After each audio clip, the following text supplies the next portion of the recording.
In this video, I am going to use object-oriented programming to get this basic AI NPC, and we're going to make a social NPC, and he's going to be able to capture stuff in the chat. And he's also going to remember if he's friends with you. So if you talk to him 2 or more times, he's friends. So let me go ahead and talk to him. He's not going to be my friend yet. So I'll say, "Hey, man." And he's going to be like, "Do I know you?" And I'll be like, "Sure you do." "Sure." "No, I don't." I just have one prompt, right? We're not exactly at Skynet. We're starting out slow. I'll be like, "Let's kill zombies." So now he still doesn't really know me, but he's thinking about it. "Yeah, let's kill zombies. Wait for me." That's pretty cool. Now, it doesn't persist in between gameplays. We got to do that too. We have to add memory. You could outrun him, right? You have to get up close, and then he'll follow you around again. If you lose him, "Hey, wait for me." There we go. I thought that's pretty cool. Let's go ahead and get started. Now, if you haven't been following along with the NPC playlist, that's cool. I will provide the base NPC for this video. It's in this NPC AI vid 2. I made it copyable. You hit these 3 dots, hit edit in studio, and you're going to get a copy of the game. And here we go. Now, I have to save it off as a different game so I don't overwrite it. I'm going to call it NPC AI Video 3. Let's go here. Publish to Roblox as create new game. And I'll just go NPC AI vid 3. No team create. And now we should all be on the same page. You should have been able to do that too. Let's see, close. Now, most of you are interested in capturing the chat stuff, and it's not that bad. We have this text chat service. It is newer or new-ish, right? So we have versions, chat versions. You have the legacy version. I have a video for each of these, right? But we're going to keep it a little simple today. Let's go to our starter player, and we'll go to starter player scripts. We're going to add a local script. We're going to capture our players' chats and then send it to the server so that the NPC can pick up what we type, right? So it's going to go to the screen, and it's also going to go to our server for our NPCs. So let's call this, how about chat listener?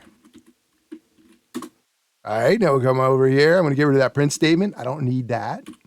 And let's get our text chat service. We'll say game get service, text chat service, and replicated storage, because we are going to need a remote event, right? So we can send it to the server.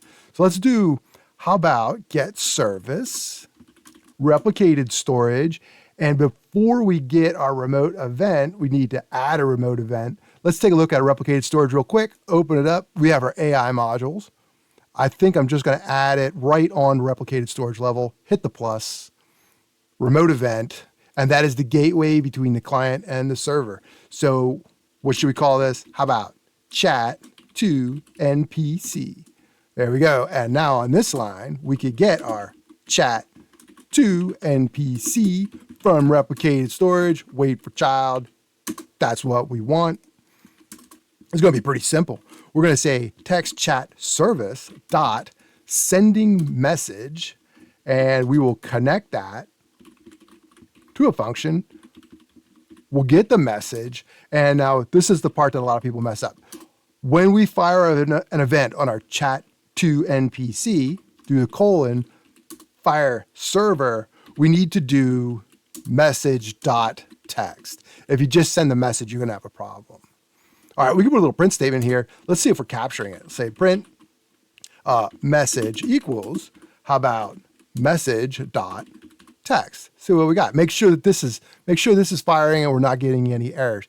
Hit the play. We go to view, output. This guy's still chasing me around. And then go here. Hey, man. And we got our little message here. Hey, man. Cool. On chat listener, line 7. All right, I'm going to close this. I'm going to stop the game. And we need to catch this on the server side now. I'm going to go to my AI server manager, which is in server script service. is a very small manager. There's not a lot going on in here. I need to get replicated. Oh, I have replicated storage. I don't need to get it, but we do need to get our chat to NPC remote event. So I'll say local chat to NPC and replicated storage, wait for child, chat to NPC. Let's grab this chat to NPC remote event, Control C to copy it, go down here. Ooh, pay attention to that while loop. That's going to block us. We're going to do something about that in a second, but don't forget. So Control V to paste our chat to NPC, and then I'm going to capture that on server event, connect that to an anonymous function. Now, that was a client-side event, so the player will come over automatically. We didn't pass that in, but we did pass in a message. Remember, that was text, right? We converted, we did a message.text on the other side. But we probably should check, make sure everything is okay. Let's take a look at the type of MSG, and then we'll check to see if it's not equal to string. It should be. Or if MSG equals the empty string, then we're going to return. Let's go ahead and put a print statement in there. Text to server messed up. Right, so we can check. That's for our troubleshooting. And then we're going to return. All right, I'm going to go up a little bit, and then I'm going to print out what our message was. So we had the MSG, and let's put the player first so we know. So let's do player, and then do player here, and then we'll get our MSG. You don't really have to put a space there. The print formats it for you. MSG. In Java, you do those. That's how I got used to doing that. That's why you always see me put a space there, even if I don't need it. All right, let's play this. Ooh, not yet. Let's make sure we get there, right? We got to keep this while loop from blocking us. Let's go ahead and spawn a thread. So I'll spawn. We'll put a function here. I'm going to cut this, Control X. I'm going to paste it inside this little thread that we spawned. You could use a coroutine too, like we did in the last video, but spawn will work. And now we'll be able to get down to here, right? All right, let's hit the play button. And we'll go to the view output window. And let's go ahead and make a string of D's. That'll be easy to see down here.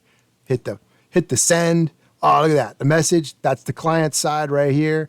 And that's the server side right there. Looks like it's working. All right, let's turn this off. Get rid of my output window. Let's add a new rig to our game. I'm going to come out here because our average Joe rig, right, the base NPC rig was on one of these sides. I think it was on this side. I'm going to put my new rig here. Let's go to the avatar tab and then rig builder. I'll use R15. Mesh avatar. Cool. Let's pull them out a little bit. So we have to walk up. And we'll rotate them 180 degrees. That should work. We got to put a shirt on him, put some clothes on him, right? He has clothes, just that the clothes don't have any colors. So I am going to delete and then select the rig, hit the plus, add more body colors. Those count as clothes. And I'll make the shirt a different color so I know which rig is which. I think I gave him a purple shirt in the demo. I don't want that rig there because it kind of messes up my speech bubble. I guess you could just move the speech bubble up a little bit, but I can also go rig, humanoid, display distance type, none. And then we won't have that little sign. Now this animate right here, that's a local script. It's not going to work. I don't know why Roblox puts it in there like that. We are going to get rid of it. Delete. We're going to go to average Joe, sitting in server storage. There's server storage right there. Open that up. Open average Joe up. Grab our animate script that we did 2 videos ago. Right click, copy. Come on up here and rig, paste into.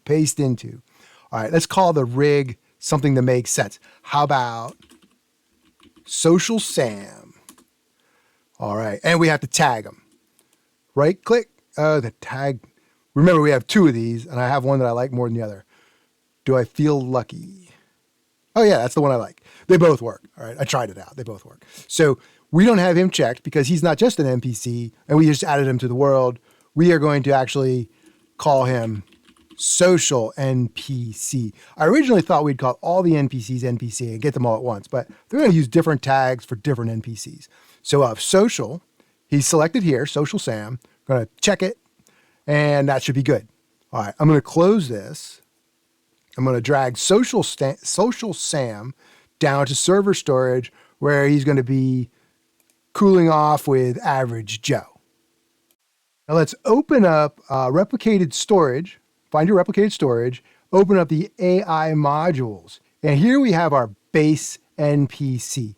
Right? This is average Joe. We are going to change this decide action. We're going to nerf this on the base NPC. We're going to extend this whole base NPC class into a social NPC class. So on the AI modules, hit the plus, and we need a module script, or you could do like MODU to shorten the list, module script. This is going to be social NPC. Now let's go ahead and change our table name. So we're using tables like a class, and we'll rename this to social NPC. And if we rename it here, we got to rename it there. And we don't want to rewrite all of our stuff from base NPC. We want to inherit it. We want to just get it and then use it. So I'm going to do local base NPC right here.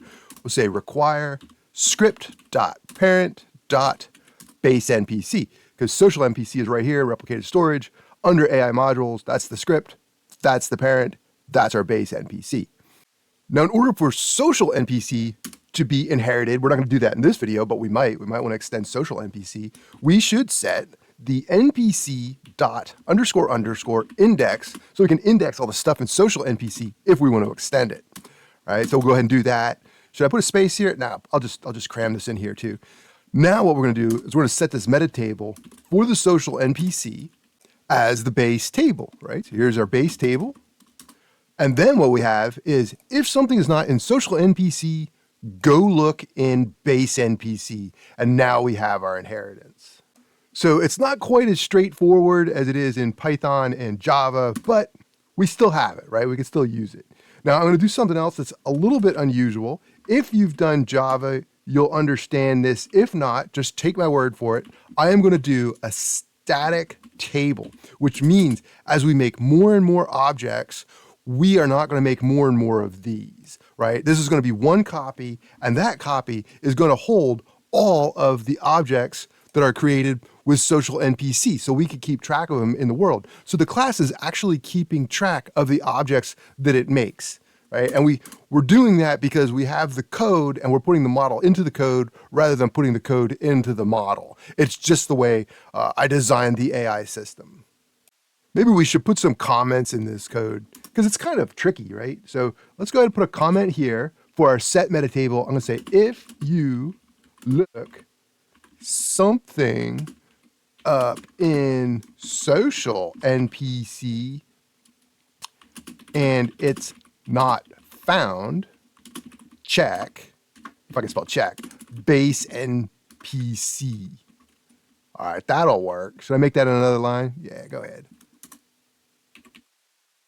So like in a year from now, you won't be like, what the heck? Actually, I'm going to put a space here so that I know these comments are associated, and I'll put another space here, maybe a comment here too, because this is a little bit unusual. So how about we say shared across the class, right?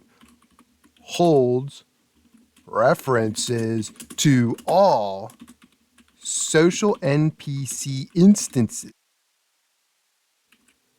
Yeah, put that on another line too. Nice. All right, now let's make a constructor for our social NPC class, right? So when we want to make a new object, we're going to say function social NPC dot new. We're going to pass in the model, right? Like our social Sam, he's a social NPC. We'll do a local object. A lot of people use self there, but it's not truly a self variable. So I use object. I'm a little bit different on that. But if you see self, don't let that mess you up too much. we'll do our base NPC new model here, and then social NPC. Now, I know you're probably thinking, hey, this is a little bit circular, right? So we have the base NPC stuff here, social NPC stuff here, but up here we switched it, right? We switched it. It's not quite. We need both of those directions.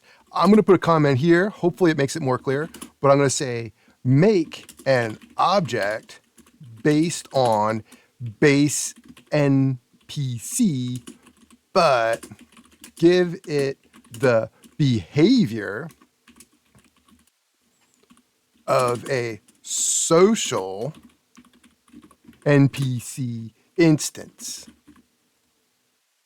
And now you're probably like, okay, and this is why a lot of people don't use object-oriented programming with Lua. It's not that bad once you get the pattern, but it is kind of bad when you're trying to get the pattern, right? So that's the pattern, and let's move on.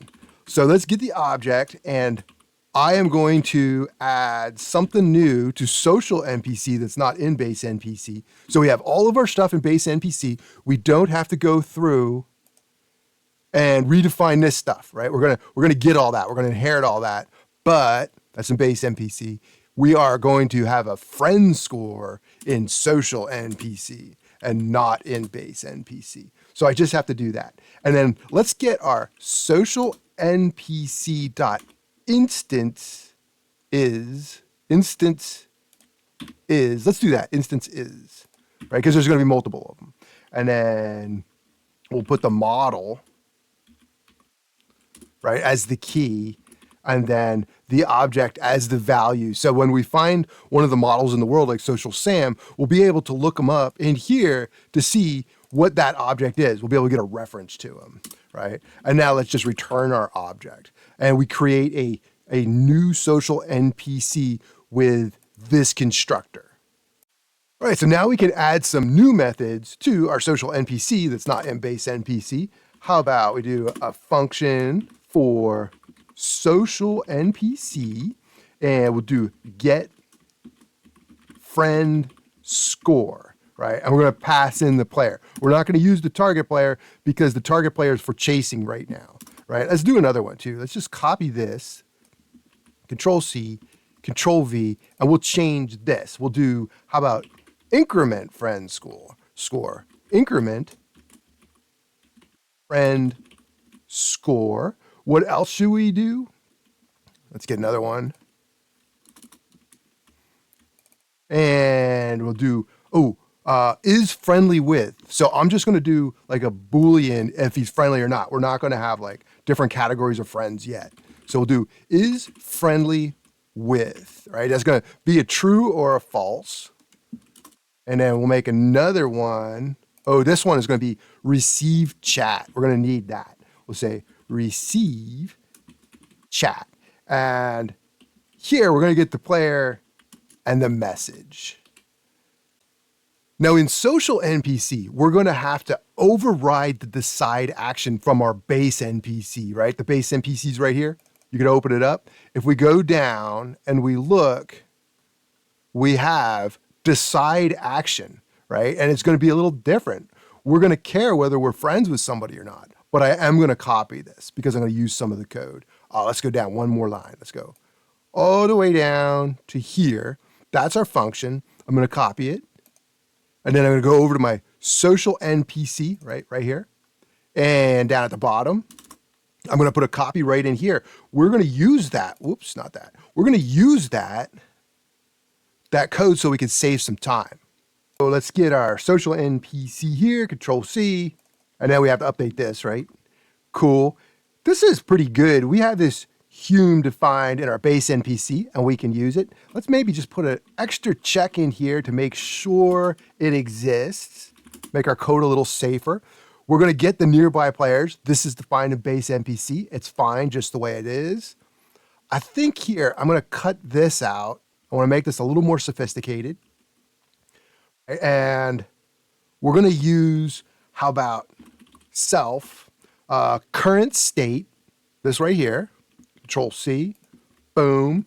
And let's initialize that to idle on every decide action for now. And then we need our target player, right? Do we have a target player? We have one in BaseNPC. I deleted it. Target player. And that's just going to be nil for now. All right, now we have to do a little bit of a loop. We got to loop through our nearby players because we're going to look for a friend. We're not going to just take the first one. So I'm going to say for I and player in nearby do if self is friendly. Oh, is friendly with. So I think we made it. I know we're gonna pass in the player. Then let's change these two. Control C, Control V. We'll make this follow. All right, and then we'll make this the player. And then let's just find the first one we're friendly with for now. And then we'll break. All right, now we come down here. If current state is follow. All right, that's cool. Let's also make sure that we have a target player too. Target player, just a little safer. Let's change the speak too so we know if it's coming from the social NPC or the base NPC. So I think right here I'll do space, speech quote, dot, dot. I want to get this target player. Control C, I'll paste that. Control V, don't forget dot name. And these dot dots are string concatenators, if you're not familiar with that. There we go. Put a space in there. That's good. Maybe down here, we don't need to spam I'm so lonely. So let's go ahead and comment that out. Now let's fill in our get friend score, increment friend score, stuff like that. I think I'll start with get friend score. So we'll do local. I want to get the user ID. I'm going to call it UID. This is the player we're passing in. Now, we're not really setting up state machines for this because we have enough going on today as it is. So we'll do player.userid. I'm going to use that as a key for my self.friend scores UID. I have a feeling we're going to have some errors that we got to fix. So if you see one, just go ahead and jot it down. There's a lot going on here, and these tables aren't really good at catching errors sometimes. All right, the IntelliSense doesn't work as well in the tables. So let's get our self.friend score. Let's try not to type whenever we don't need to, right? We're going to initialize it to 0 if it's nil, right? So if there's nobody in there, we're going to say friend score is 0. You are a new person. And then we can return our friend score. This, Control C, Control V. All right, now that's not incrementing anything. Here we're going to do their incrementing. So for increment, let's grab that, Control C, Control V, get the user ID, and then I think I'm going to print something here just so I know if something's going wrong. I'm going to say friend score updating by, we'll put an amount, and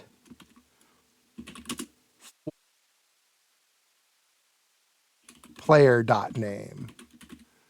All right, so our amount, oh man, that IntelliSense gets in the way. Let's put this here. Let's get an amount in here. So we're just going to do increment by 1, but you might give them a sandwich or something, and this will go up higher or whatever. So we might not just want to do addition by 1. All right, let's get this, Control C, Control V equals self get friend score, get friend score. Make sure it's spelt the same. It is. We're going to pass in a player plus amount. That's good. All right, that's just going to be incrementing. This is going to be getting. We're going to have to return something there. All right, now for is friendly with.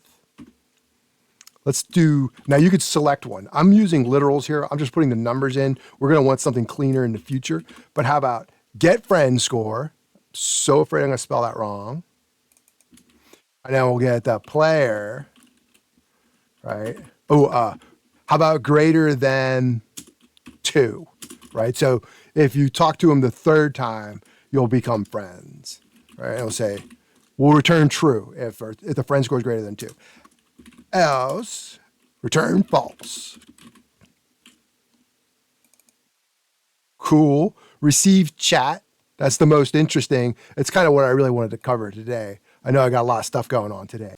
I'm going to check to see if our player is a friend and I'm going to respond differently. So I probably should have the conversation stuff in the decide action. But like I said, there's a lot going on. Let's just get this up and working. So I'm going to do a variable for is friend. It's going to be true or false. We have one call for is friendly with here. Let's do that. Control C, Control V. That's going to check to see true or false if they're a friend or not. If not is friend, then let's just send something back or just put up our speech bubble saying, speak, do I know you? And you could do some pretty cool stuff with this too, right? We're just sending back one thing, one prompt, and then self speak. How about, hey man, right? Now, it's going to interfere a little bit with this, right? Because we don't have our stuff integrated into our decide action. We're going to need to have more of a finite state machine, but this is going to work for now. It'll be pretty good. Let's do this too. And whenever we speak to somebody, to an NPC, it's going to increment the friendliness score, right? So increment friend score. Let me make sure I spell that right. Increment friend score. And we'll do player and then just pass in a 1. Remember, we put the amount there too. Now we can't really check this because we're not requiring it anywhere. So let's go to our AI server manager. And if you lost that, it is in server script service, AI server manager. So here we have our requires BaseNPC. Let's also require our social NPC. There we go. Social. Cool. All right, now here for our spawn NPC, we're not just going to have our original model, we are going to have the NPC class. All right, so we go down here, this looks good, NPC class. Cool, right? Because we remember we're tagging it, whether it's a base or a social. This is good, we could still store it here. That's good. Oh, right here for our spawn NPC, in case we die, let's spawn the NPC based on the class. I think we're good with that. We'll find out. Okay, here we're looking for things that are tagged NPC. Copy that, Control C. Say initial population of social NPCs. All right, and that's going to be social NPC. Ooh, and don't forget this right here. So we're passing the model, that's the original model, and then we're going to put in a base NPC. And then for here, if they're tagged social, we're going to put in a social NPC. All right. We took care of that. That's good. So we're not blocking our thread. I don't think we have to do anything there.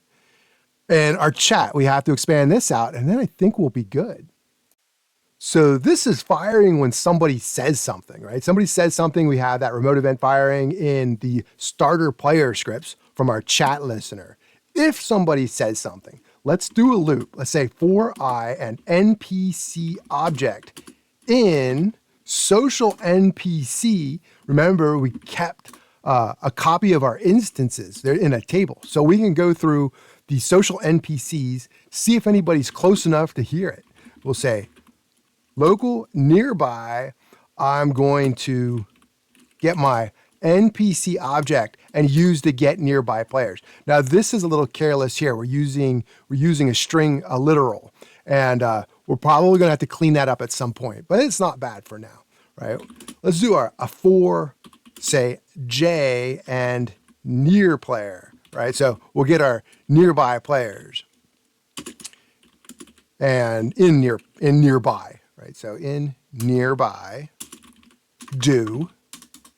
And so we did our first loop. We looped through our instances. There's not going to be many of them. I mean, there might be 20 or 50 or whatever. And then we're going to have players nearby based on how many people are nearby, are within 20 studs of our social NPC.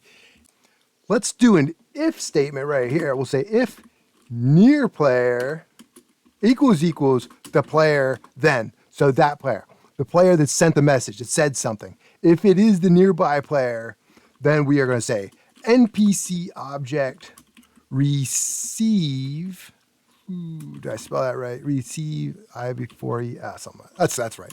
And then we'll send that player over and the message.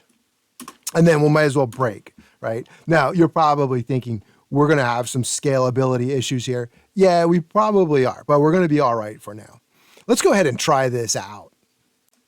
Let's hit the play button and view output. Let's go to our output window. Now, remember, this guy, he's going to come up, run, and follow us no matter what, right? So we're not going to get near him because that's going to mess up our experiment.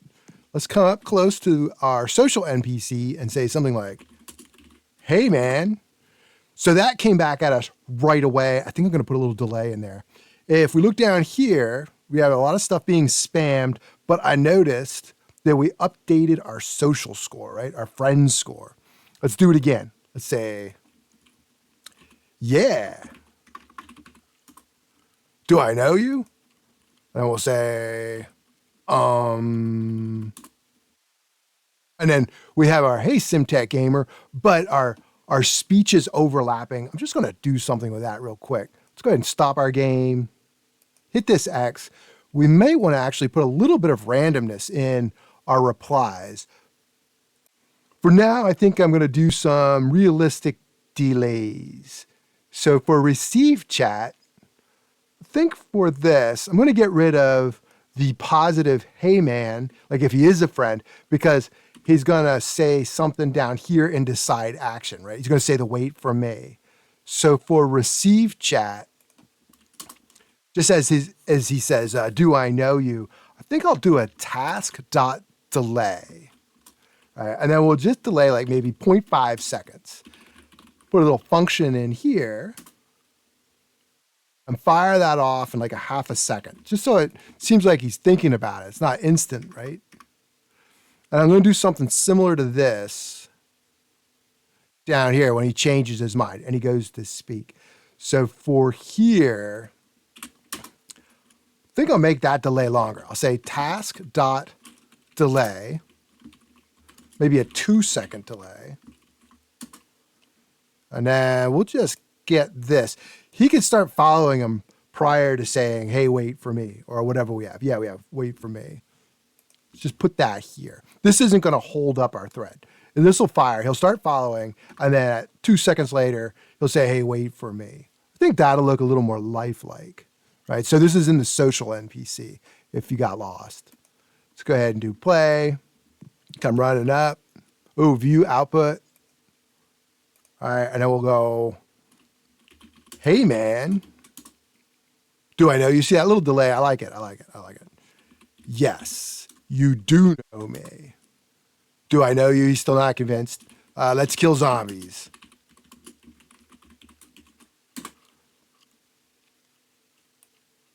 Yeah, hey, SimTech Gamer, wait for me. So it took him a second to think if he knows me or not. He made his choice, and now he's following. I thought that's pretty cool. This guy's still going to follow, though. We could nerf our decide action on him, but I think I'll leave that for today. I think we got what we wanted to get. All right, I will see you in the next video.